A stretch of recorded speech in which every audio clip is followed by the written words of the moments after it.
Sergey Viktorovich, good afternoon. Russian President Putin has announced a new ceasefire. This time, for the duration of the celebrations marking the 80th anniversary of victory in the Great Patriotic War. In response, Ukrainian foreign minister immediately called on Russia to establish a ceasefire right now, not for 3 days, but for 30. How would you comment on such statements? Is a ceasefire even possible, even a temporary one, given the current approach of the Kyiv authorities? Do not read statements by representatives of the Ukrainian regime, neither at night nor in the morning. We know their true value all too well. Recall that just a month and a half or two ago, dire warnings were coming from Kyiv that they would not accept any ceasefire. European radicals were egging on the Kyiv regime to continue this line, declaring that a ceasefire and the start of negotiations could only happen when Ukraine had an advantage on the battlefield. Therefore, they said, let's pump it full of even more weapons, and then, when Russia weakens, we'll talk from a position of strength. Now they've suddenly, not suddenly of course, but against the backdrop of what's happening on the ground, on the front line, where the Ukrainian regime is falling back more and more actively, done a complete 180 and started demanding an immediate ceasefire without any preconditions. We have been through all these situations before. In February 2014, a ceasefire was essentially declared between the opposition and then Ukrainian President Yanukovych. A peace document was signed, providing for early elections and the formation of a national unity government for the interim period until the vote. By the next morning, this ceasefire had been trampled. Administrative buildings were seized. The next ceasefire was concluded as part of the Minsk agreements after the Kyiv regime, which had launched aggression against its own people, choked on its own calculations, and began pleading for a truce. The Minsk agreements were signed and approved by the United Nations Security Council. The Ukrainians spat on these agreements. At the time, Poroshenko was still in power. But when Zelensky came to the presidency under slogans of implementing the Minsk agreements, establishing peace, and at the time even calling for an end to discrimination against the Russian language, allowing Russian-speaking citizens of Ukraine to speak the language in which they were raised and which was then an official language in Ukraine.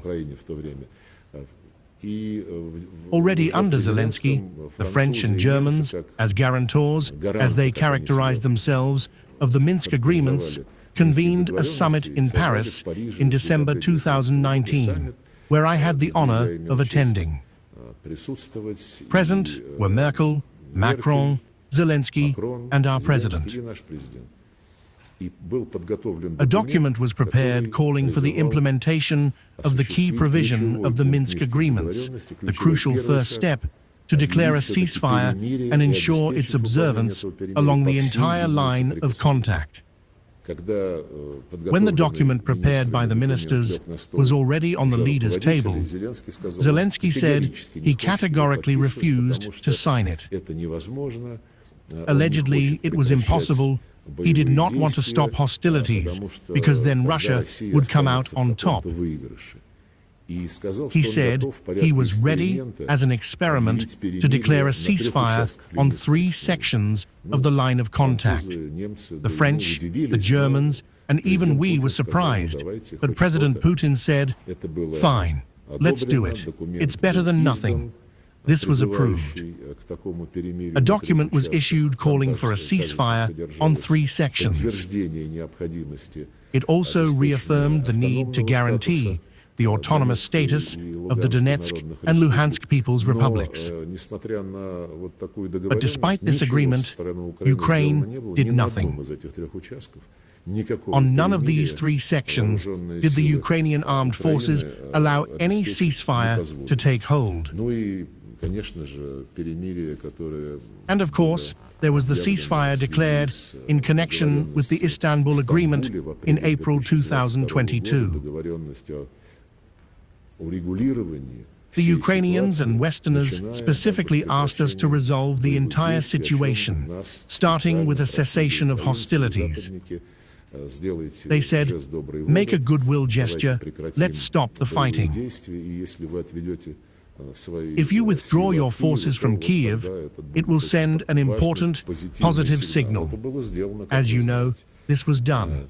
How it ended is also well known to everyone. Immediately, it was claimed that the Russians had retreated. Then came the provocation in Bucha, which still lies on the conscience of the West.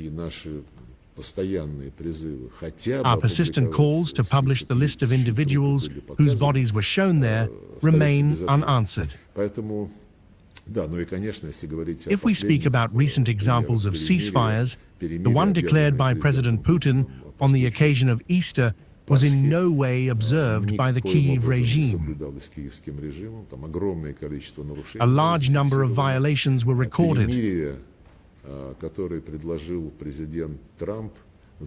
ceasefire proposed by President Trump in the form of a moratorium on strikes against energy infrastructure was fully observed by the Russian side for 30 days, but it did nothing to curb the aggressive actions of the Kyiv regime.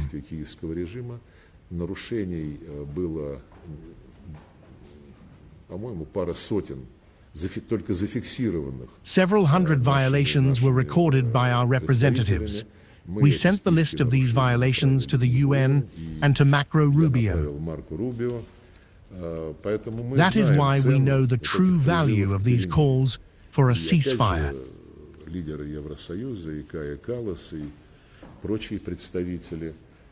The leaders of the European Union, Kaja Kallas, and other representatives are now saying that Russia must unconditionally agree to a ceasefire solely because they are suffering defeats on the battlefield, and their plans to inflict a strategic defeat on the Russian Federation will never materialize. Everyone already understands this perfectly well. Our proposal, as voiced by President Putin, is the start of direct negotiations without preconditions. A ceasefire in this situation is seen as a preliminary condition that will be exploited to further prop up the Kyiv regime and strengthen its military capabilities. Let me remind you that not long ago, Belarusian President Lukashenko was on a visit to Moscow. During a joint press conference, Russian President was asked about his stance on the idea of a 30-day ceasefire, which had just been voiced by American colleagues. Putin supported the idea, but stated that it needed to be formulated in such a way that it would not collapse like all previous attempts of this kind. He explained that for this ceasefire to work and achieve its purpose, clear, day-to-day, objective, and transparent monitoring of who is doing what must be ensured along the entire line of contact. This is because the Ukrainian regime's capabilities for staging provocations are well known. There is no doubt that these provocations would continue regardless of how the ceasefire is structured. We see no possibility for honest monitoring or honest adherence to this ceasefire.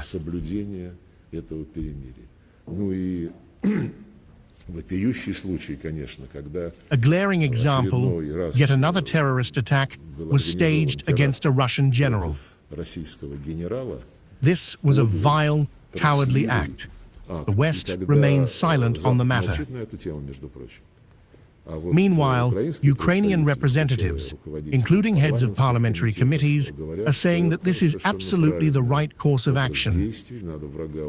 They claim that the enemy must be destroyed and that they will continue destroying them, whether there is a ceasefire or not.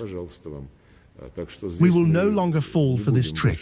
The President has made this perfectly clear.